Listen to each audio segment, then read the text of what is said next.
Crossover handicapping in night school, the harness night school version tonight, as we look at the difference between thoroughbred and harness handicapping with Tom Kelley, the co-host of Harness Night School. We're talking jockeys and drivers. They both have the same kind of job, to get their horse home first, but I'm guessing it's a little bit different. Most jockeys 115 pounds, in that neighborhood. What are we looking at with drivers? Ideally for a driver, I would say anywhere between 145 to 160 pounds is ideal.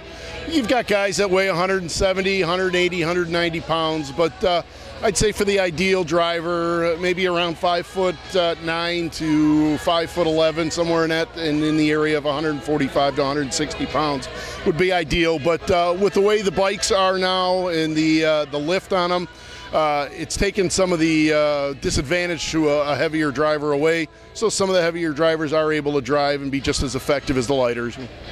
But based on what you've said, both you and I have crossed that off of our career list a long time ago then. I don't think we're making it.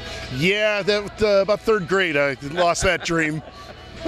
Now, the jockeys on the thoroughbred horses can save ground. You know, they can get in tight spots. Some are a little more brave than others, will take a chance. You know, a guy like Mike Smith has a reputation of going around the field, whereas a more aggressive jockey will save some ground. Rafael Bejarano may save ground. Ramon Dominguez will save some ground. Do you have those kind of same trends when you're looking at the harness drivers? Yes, you do. You've got guys that like George Brennan, for example, is somebody that people will say can generate speed from a horse. So may be able to get a horse away from the gate much quicker than he's shown if George is driving for the first time, or can make a big brush with a horse. You've also got guys that are very patient types like Brian Sears, Tim Tetrick, and like to try to work out a trip for a horse. So yeah, you've got different styles, and hopefully they suit the horse that they're driving.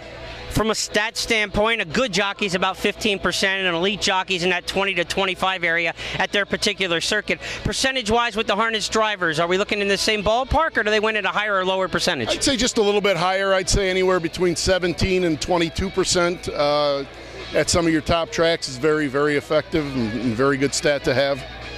Thoroughbred jockeys have an agent that are helping them book their mounts, and you'll see them bounce around trying to keep a barn happy and that sort of thing like that. A jockey switch to a horse isn't always what it looks to be on paper. A lot of times there's politics involved.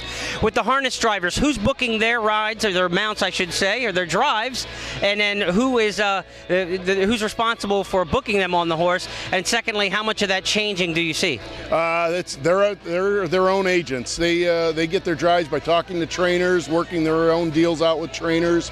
And you see a lot of loyalty. Guys will stay loyal to a trainer as long as that trainer stays loyal to them. And so sometimes they'll pass up a better horse just to stay with a trainer who's been loyal to them.